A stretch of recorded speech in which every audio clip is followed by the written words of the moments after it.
నాటకం ఆడుతున్నదనే ఆరోపణలు వెలువెత్తుతున్నాయి. రాష్ట్రంలోని కులాల సామాజిక ఆర్థిక స్థితిగతులపై రూపొందించిన కులగణన నివేదికలో బీసీలు 56.33%గా నమోదైన సంగతి తెలిసిందే. ఇందులో ముస్లింలు 10.45% ఉన్నారని, బీసీలో అత్యధికులు వారేనని ప్రభుత్వం అధికారికంగా ప్రకటించింది. అయితే వ్యూహాత్మకంగానే బీసీలో అతిపెద్ద సామాజిక వర్గంగా ముస్లింలను ప్రకటించిందనే విమర్శలు వినిపిస్తున్నాయి. 42% రిజర్వేషన్ల నాటకం బెడిసికొట్టి బీసీల విశ్వాసాన్ని కోల్పోయిన కాంగ్రెస్ ప్రభుత్వం ముస్లిం ఓటర్లను తన వైపుకు ఆకర్షించే వ్యూహంతోనే బీసీ కులగణన నివేదిక రూపొందించినట్లు రాజకీయ వర్గాల్లో చర్చ జరుగుతోంది. బీసీలకు 42% ఉద్యోగ రాజకీయ రిజర్వేషన్లు కల్పిస్తామని ఎన్నికలకు ముందు కాంగ్రెస్ హామీ ఇచ్చిన సంగతి తెలిసిందే. అధికారంలోకి వచ్చాక రిజర్వేషన్లను పెంచకపోగా ఉన్న కోటాలోనే కొంత భాగాన్ని ముస్లిం సామాజిక వర్గానికి పంచి ఇచ్చే పరిస్థితులను సృష్టిస్తుందని బీసీ సంఘాల నేతలు ఆందోళన వ్యక్తం చేస్తున్నారు. ప్రభుత్వం ప్రకటించిన కులగణన ప్రకారం రాష్ట్ర స్థాయి సంక్షేమ అభివృద్ధి పథకాలతో పాటు స్థానిక సంస్థల రిజర్వేషన్లలో ప్రధాన వాటా బీసీ ముస్లింలకే దక్కుతాయని చెబుతున్నారు. ఇది గౌడ, యాదవ, మున్నూరు కాపు, పద్మశాలి తదితర వృత్తి కులాల హక్కులపై తీవ్ర ప్రభావం చూపే అవకాశాలు ఉన్నాయని ఆందోళన వ్యక్తం చేస్తున్నారు. ముస్లిం సామాజిక వర్గాన్ని బీసీలుగా నిర్ధారించడానికి ప్రభుత్వం ఎలాంటి ప్రమాణాలు పాటించిందో నివేదికలో ఎక్కడా ప్రస్తావించలేదని పేర్కొన్నారు. వాస్తవానికి ముస్లింలు ఏకరీతి సమాజం కాదని నిపుణులు చెబుతున్నారు. హిందువుల్లో ఉన్నట్టే ముస్లిం సామాజిక వర్గంలోనూ స్పష్టమైన కుల వ్యవస్థ ఉందని పేర్కొన్నారు. ఆష్రఫ్, ఆజ్లఫ్, ఆర్జల్ అనే 3 వర్గాలుగా ఉన్నారని చెప్తున్నారు. వెనుకబడిన వర్గంలో మదారి, నల్బన్, సూర్జాపురి, అన్సారీ, మాలిక్ తదితర ఉపకులాలు ఉన్నట్టు చెప్పారు. మొత్తంగా 25 ఉపకులాలు ఉన్నాయని సమాచారం. కానీ రేవంత్ రెడ్డి ప్రభుత్వం మాత్రం రాజకీయ ప్రయోజనాల కోసం ముస్లింలందరినీ ఒకే వర్గంగా చిత్రీకరించిందని ఆరోపణలు వెల్లువెత్తుతున్నాయి. వీరిని బీసీల కింద ఎలా చేర్చారనే దానికి ప్రభుత్వం వద్ద శాస్త్రీయ ఆధారం లేదని చెప్తున్నారు. ఈ నిర్ణయం బీసీలను దెబ్బతీయడంతో పాటు వారిలోని నిజంగా అవసరమైన వెనుకబడిన కులాలకు లక్షిత ప్రయోజనాలు అందకుండా చేస్తుందనే ఆందోళనలు వ్యక్తమవుతున్నాయి. ఓబీసీ జాబితాలో ముస్లింల సంఖ్యను పెంచడం ఆర్థిక ఉన్నతికి కీలకమైన ముందడుగుగా కాంగ్రెస్ ప్రభుత్వం చెప్పుకుంటుంది.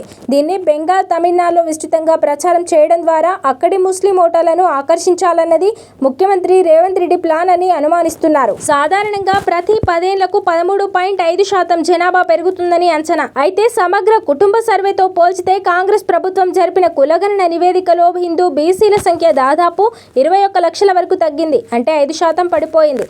జనాభా పెరగాల్సిన చోట బీసీ జనాభా తగ్గడం వెనుక పాలకపక్షం వ్యూహం ఉన్నదనే ఆరోపణలు ఉన్నాయి. జనాభాను ఎంత పెంచి చూపిస్తే దానికి అనుగుణంగా రిజర్వేషన్లు పెంచాలనే డిమాండ్లు వస్తాయని కాంగ్రెస్ ప్రభుత్వం ఆలోచించినట్టు చెప్తున్నారు. అందుకే బీసీ కులాల జనాభాను తగ్గించిందని, తక్కువ చూపితే తిరుగుబాటు వస్తుందనే ఆలోచనతో ముస్లిం బీసీల సంఖ్యను పెంచి బీసీ వర్గంలో చేర్చినట్టు చర్చ జరుగుతోంది. తద్వారా స్వామి కార్యం స్వకార్యం నెరవేరినట్టు. ఓవైపు బీసీల జనాభా 56.33% పెరగగా, మరోవైపు ముస్లిం ఓటు బ్యాంకును తమ వైపు తిప్పుకునే అవకాశం ఏర్పడిందని కాంగ్రెస్ భావిస్తున్నట్టు సమాచారం. రైతు భరోసా, ఉచిత విద్యుత్ పథకాలు అసలైన సంక్షేమ పథకాలు కావట. ఉచిత బస్సు పథకం ముందు ఇవన్నీ దిగదుడిపోయినట. ఈ పథకాలతో పోల్చితే ఉచిత బస్సు పథకమే నిజమైన అసలైన సంక్షేమ పథకమట. ఈ విషయం చెప్పింది ఎవరో కాదు, స్వయంగా రాష్ట్ర కాంగ్రెస్ సర్కారే. ఈ వింతైన విషయాన్ని వెల్లడించింది. ఈ మేరకు బుధవారం రాత్రి హడావిడిగా విడుదల చేసిన కుటుంబ సర్వే నివేదికల్లో ఈ విషయాన్ని వెల్లడించింది. ఈ నివేదికలో ఏ పథకం వల్ల ఎక్కువ మంది లబ్ధి పొందారనే అంశాన్ని వివరించింది. దీంతో సర్కార్ తీరుపై తీవ్ర విమర్శలు వ్యక్తమవుతున్నాయి. ఏటా 30,000 కోట్ల వరకు ఖర్చు చేస్తూ వ్యవసాయం సంక్షేమ పథకాలైన రైతు భరోసా, ఉచిత విద్యుత్ పథకాలను రైతులకు అందిస్తున్నట్లు పేర్కొంది. ఈ పథకాలను ఓసీలు 15% లబ్ధి పొందితే ఎస్సీలు కేవలం 12% మాత్రమే లబ్ధి పొందుతున్నట్లు వెల్లడించింది. ఉచిత బస్సు పథకాన్ని 20% మంది ఎస్సీలు వినియోగించుకుంటే ఓసీలు 10%మేనని వెల్లడించింది. ఈ నేపథ్యంలో ఈ వివరాలు వ్యవసాయ పథకాల కన్నా ఉచిత బస్సు పథకమే నిజమైన సంక్షేమ పథకమనే విషయాన్ని స్పష్టం చేస్తుందని ప్రభుత్వం పేర్కొంది. రైతులకు వెన్నుదన్నుగా నిలిచి దేశ వ్యవసాయ రంగంలో తెలంగాణను అగ్రగామిగా నిలిపిన పథకాలపై ఇలాంటి సంకుచిత వ్యాఖ్యలు చేయడంపై విమర్శలు వెల్లువెత్తుతున్నాయి. అసలు రైతు భరోసా, ఉచిత విద్యుత్ పథకాలతో ఉచిత బస్సు ప్రయాణానికి పోలిక ఏమిటనే ప్రశ్నలు వినిపిస్తున్నాయి. ఈ పథకాలను పోల్చడమే పెద్ద తప్పు అనే అభిప్రాయాలు వ్యక్తమవుతున్నాయి. పైగా రైతు పథకాలను తక్కువ చేసి చూపడం మరింత దారుణమనే విమర్శలు వినిపిస్తున్నాయి. రాష్ట్రంలో సొంత భూమి కలిగిన కుటుంబాలు 35.6%గా ఉన్నట్టు సర్కార్ నివేదిక పేర్కొంది. కులాల వారీగా పరిశీలిస్తే అత్యధికంగా సొంత భూమి కలిగిన కుటుంబాల్లో ఎస్టీ సామాజిక వర్గం ముందుగా ఉండడం గమనార్హం. ఎస్టీలు 58.1% సొంత భూమి కలిగి ఉన్నట్టు పేర్కొంది. ఆ తర్వాతి స్థానంలో బీసీ కుటుంబాలు 36.3%, ఎస్సీలు 35.2%, ఓసీలు 33.7% సొంత భూమి కలిగి ఉన్నట్టు వెల్లడించింది. ఇలా రాష్ట్రంలో సొంత భూమి కలిగిన కుటుంబాల్లో ఓసీలే తక్కువగా ఉండడం గమనార్హం. రాష్ట్రంలో 70 లక్షల జనాభా ఉన్న మాదిగలను సీఎం రేవంత్ రెడ్డి విస్మరిస్తున్నారని మాజీ మంత్రి మాదిగ మహాశక్తి వ్యవస్థాపకులు మోత్కుపల్లి నరసింహులు ధ్వజమెత్తారు. నక్క చిత్తులోళ్లు నల్లికుట్లోళ్లు తన వెనుక గోతులు తవ్వుతున్నారని ఇటీవల ఓ సభలో సీఎం చెప్పారని, దీన్ని బట్టి త్వరలోనే రేవంత్ రెడ్డి ప్రభుత్వం పడిపోయే పరిస్థితి ఉందని చెప్పారు. కానీ లోక్సభ, రాజ్యసభ, అసెంబ్లీ, కౌన్సిల్, కార్పొరేషన్లలో స్థానం మాత్రం లేదు. ఎందుకు ఈ వివక్ష చూపిస్తున్నారు? మల్లు రవిని ఎలా ఎంపిక చేశారు? వెంకటస్వామి కుటుంబంలో ఎంతమంది ఉంటే అంతమందికి టికెట్లు ఇచ్చారు. వివేక్ సహా 3 కుటుంబ సభ్యులకు పదవులు ఇచ్చారు. 80% ఉన్న మాదిగలను వదిలిపెట్టి 10% కూడా లేని మాల్లకు టికెట్లు ఎలా ఇస్తారు? రేవంత్ రెడ్డి వివక్ష పూరితమైన పాలన సాగిస్తున్నారని పేర్కొన్నారు. ముఖ్యమంత్రి గారు, మేము అలసిపోయినామండి. మీరు పెట్టే అవమానం, ఈ వ్యవస్థలో మాకు జరిగే అవమానాన్ని, అన్యాయాన్ని చక్కదిద్దే స్థితిలో మీరు లేరు. కారణం ఏమిటో మీరే చెప్పాలి. దీనికి కారణం ఏమిటి?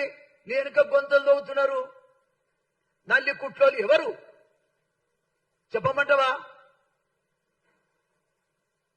అరే ఏం మాట్లాడుతున్నావా? నీ గవర్నమెంట్ కూలిపోవడానికి చాలా సిద్ధంగా ఉంది. నువ్వు ఒక్కడే పని చేస్తే కుదరదు కదా. వర్గీకరణకు వ్యతిరేకంగా, వర్గీకరణ అయిన తర్వాత కూడా వ్యతిరేకంగా, దానికి ప్రభుత్వ నిర్ణయానికి వ్యతిరేకంగా మీటింగ్ పెడితే నువ్వు ఏమైనా చేయగలిగావా?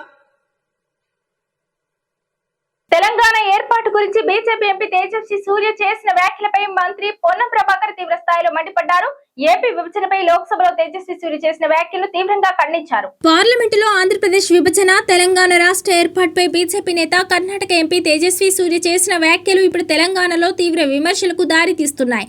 నియోజకవర్గాల పునర్విభజనపై లోక్సభలో చర్చ జరుగుతుండగా మాట్లాడిన తేజస్వి సూర్య ఆంధ్రప్రదేశ్ విభజనకు సంబంధించి మాట్లాడుతూ, గతంలోని కాంగ్రెస్ నేతృత్వంలోని యూపీఏ ప్రభుత్వం భారత్, పాకిస్తాన్ కంటే దారుణంగా ఏపీ, తెలంగాణ రాష్ట్రాలను విభజించాయని చేసిన వ్యాఖ్యలు తీవ్ర వివాదానికి కారణమయ్యాయి. దీంతో తేజస్వి సూర్య చేసిన వ్యాఖ్యలపై కాంగ్రెస్ పార్టీతో పాటు తెలంగాణలోని ప్రతిపక్ష పార్టీలు కూడా తీవ్రంగా వ్యతిరేకిస్తున్నాయి. గతంలో ప్రధానమంత్రి నరేంద్ర మోదీ, కేంద్ర మంత్రి అమిత్ షాలు కూడా తెలంగాణ ఏర్పాటు ప్రక్రియను తీవ్రంగా అవమానించేలా మాట్లాడారని, ఇప్పుడు తేజస్వి సూర్య కూడా అదే రకమైన వ్యాఖ్యలు చేస్తున్నారని హస్తం పార్టీ నేతలు మండిపడుతున్నారు. ఈ క్రమంలోనే తేజస్వి సూర్యపై తెలంగాణ రవాణా శాఖ మంత్రి పొన్నం ప్రభాకర్ తీవ్ర ఆగ్రహం వ్యక్తం చేశారు. తేజస్వి సూర్యను తెలివిలేని వెధవ అంటూ తీవ్ర పదజాలం ఉపయోగించారు. బాబాసాహెబ్ అంబేద్కర్ రచించిన భారత రాజ్యాంగంలోని ఆర్టికల్ 3 ప్రకారం ఏర్పాటైన తెలంగాణ రాష్ట్రాన్ని దేశ విభజనతో పోల్చుతారా అంటూ మండిపడ్డారు. 4 దశాబ్దాల తెలంగాణ ప్రజల ఆకాంక్షను గౌరవించి అప్పుడు అధికారంలో ఉన్న కాంగ్రెస్ పార్టీ ప్రత్యేక రాష్ట్రాన్ని ఇస్తే దాన్ని బీజేపీ ఎంపీలు అవహేళన చేయడం సిగ్గుచేటని తెలిపారు. మరోవైపు లోక్సభ వేదికగా తెలంగాణ రాష్ట్ర ఏర్పాటును తేజస్వి సూర్య అంతలా అవమానిస్తుంటే తెలంగాణకు చెందిన బీజేపీ నేతలు కనీసం మాట్లాడలేదని మంత్రి పొన్నం ఆగ్రహించారు. తెలంగాణ బీజేపీ ఎంపీలకు చీము నెత్తురు లేదా అని ప్రశ్నించారు. పార్లమెంటులో తెలంగాణ అవమానానికి గురవుతుంటే వారు ఏం చేస్తున్నారని నిలదీశారు. తెలంగాణ ఏర్పాటుపై అడ్డగోలుగా మాట్లాడితే ఖబర్దారంటూ తీవ్ర హెచ్చరికలు చేశారు. ఇలాంటి వ్యాఖ్యలు చేసిన తేజస్వి సూర్య లోక్సభ సభ్యత్వాన్ని తక్షణమే రద్దు చేయాలని మంత్రి పొన్నం ప్రభాకర్ డిమాండ్ చేశారు. ఇవాళ పార్లమెంటులో జరుగుతున్నటువంటి చర్చ అంశం వేరు, డిలిమిటేషన్, ఉమెన్ రిజర్వేషన్ బిల్లు. ఆ సందర్భంలో తెలివిలేని ఒక వెధవ, మెదడు జ్ఞానము లేక తెలంగాణ విభజనను పాకిస్తాన్, భారత్ విభజనతోటి పోల్చి ఈరోజు ఈ భారతదేశంలో ప్రజాస్వామికంగా, రాజ్యాంగ ప్రకారంగా లోక్సభ, రాజ్యసభ పాస్ చేసినటువంటి బిల్లులను పార్లమెంటు వేదికగా అవమానపరుస్తుంటే తెలంగాణ నుంచి ఎంపికైన 8 మంది భారతీయ జనతా పార్టీల ఎంపీలు చీము నెత్తురు లేకుండా వాటిని విని ఎంజాయ్ చేసేటువంటి దౌర్భాగ్య పరిస్థితి వింటే తెలంగాణ తల్లి రోధించేటువంటి పరిస్థితి ఉంది. అలా ఏ మాత్రం బాధ్యత ఉన్నా, తెలంగాణ రక్తమున్నా తేజస్వి గారు మాట్లాడినటువంటి మాటలు తెలంగాణ ప్రజల ఆత్మగౌరవం కాదు, అమరవీరుల ఆత్మక్షోభని కాదు, అవమానపరచడమే కాదు, ఇలా తెలంగాణ యావత్ ఉద్యమ స్ఫూర్తికి విఘాతం కలిగించే విధంగా మాట్లాడినారు. ఏ రాజ్యాంగంగా ఏర్పడలేదా? ఇంత పెద్ద దీర్ఘకాలిక ప్రజల ఆకాంక్షకు కాంగ్రెస్ పార్టీ నిర్ణయం తీసుకొని ఆనాడు భారతీయ జనతా పార్టీ కీర్తిశేషులు సుష్మా స్వరాజ్ గారు రాజ్యాంగ ప్రకారంగా పార్లమెంటులో మద్దతిస్తే ఇవాళ ఈ యొక్క ప్రధానమంత్రి నుంచి మొదలుకొంటే మొన్నవరో తెలుగుదేశం ఆంధ్ర ఎంపీ కూడా పార్లమెంటు గురించి కూడా మాట్లాడుతూ ఉండే, తెలంగాణ విభజన గురించి మాట్లాడుతూ ఉండే. ప్రతి ఒక్కరికి చురుకునైతుంది బిడ్డ, జాగ్రత్త. తెలంగాణ ఉద్యమకారులంతా ఒకవేళ ఎందుకులే విభజన జరిగింది కదా, ఎవరి విభజన దాకానే పోరాటం, విభజన తర్వాత ఎవరి బతుకులు వాళ్ళు బతకాలనుకుంటే జ్ఞానం లేక అజ్ఞానంతో పార్లమెంటరీ వ్యవస్థలో రాజ్యాంగాన్ని అవమానపరిచే విధంగా తేజస్వి మాట్లాడుతున్నటువంటి మాటలు ఈరోజు దేశ ప్రజాస్వామ్యానికి అగౌరవం. ప్రధానమంత్రి గారు కూడా వాటిని వినాలి. కాంగ్రెస్ పార్టీ మా నాయకుడు రాహుల్ గాంధీ గారు కూడా మెయిల్ చేశాం.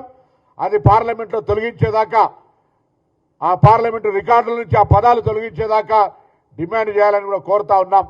తెలంగాణ రాష్ట్ర ఏర్పాటును దేశ విభజనతో పోల్చారు బీజేపీ ఎంపీ తేజస్వి సూర్య. బ్రిటిషర్లు దేశాన్ని విభజించిన దానికన్నా దారుణంగా ఆంధ్రప్రదేశ్ ను విడగొట్టారన్నారు. రాజ్యాంగ సవరణ బిల్లులపై ఇవాళ లోక్సభలో మాట్లాడుతూ ఆయన వ్యాఖ్యలు చేశారు. Because if you remember the way the Congress party, the UPA, divided the two undivided Andhra Pradesh into AP and Telangana, it was done the partition of AP and Telangana was done in a worse fashion than the British did the partition of India and Pakistan. This is the kind of legacy they have, Adhyaksha. CM Revanth కు తెలంగాణపై ఎలాంటి ఆత్మ లేదని, చంద్రబాబు పాలన ముద్ర మాత్రమే ఉందని మాజీ MLA Balka Suman విమర్శించారు. జగిత్యాలలో కేసీఆర్ సభ సన్నాహక సమావేశం రాజన్న సిరిసిల్ల జిల్లా వెమ్లవాడలో జరగగా సభ ఇన్ఛార్జిగా ఆయన హాజరై మాట్లాడారు. ఈ నెల 20న జగిత్యాల జిల్లా సభకు పెద్ద ఎత్తున తరలివచ్చి విజయవంతం చేద్దామని పిలుపునిచ్చారు. వెమ్లవాడకు కోట్లాది నిధులు కేటాయించి అభివృద్ధి చేసిన ఘనత కేసీఆర్ ప్రభుత్వానికి ఉందని గుర్తు చేశారు. 420 హామీలతో అధికారంలోకి వచ్చిన రేవంత్ రెడ్డి మంత్రులు, ఎమ్మెల్యేలు రాష్ట్ర ప్రజలను ఎక్కడికక్కడ గద్దలా పీకు తింటున్నారని ఆరోపించారు. 2.5 ఏళ్లలో రేవంత్ రెడ్డి 3 లక్షల కోట్లు అప్పులు చేసి ఏమి అభివృద్ధి చేశారో ప్రజలు నిలదీయాలని సూచించారు. తెలంగాణ విభజనను ఇండియా, పాకిస్తాన్ మాదిరిగా జరిగిందని పార్లమెంట్ సాక్షిగా కర్ణాటక ఎంపీ మాట్లాడిన తీరు బాధాకరమని పేర్కొన్నారు. రాష్ట్రం నుంచి 8 మంది బీజేపీ, 8 మంది కాంగ్రెస్ ఎంపీలు పార్లమెంట్లో ఉన్నా ఖండించకపోవడం వారికి తెలంగాణ మీద ఏ మేరకు ప్రేమ ఉందో తెలుస్తుందన్నారు. సమావేశంలో బీఆర్ఎస్ వెమ్లవాడ నియోజకవర్గ ఇన్ఛార్జ్ చల్మెడ లక్ష్మీ నరసింహారావు నాయకులు పాల్గొన్నారు. ఇది ఇవాల్టి బులెటిన్. మరో బులెటిన్ లో మళ్ళీ కలుద్దాం. Stay and taste 24 news.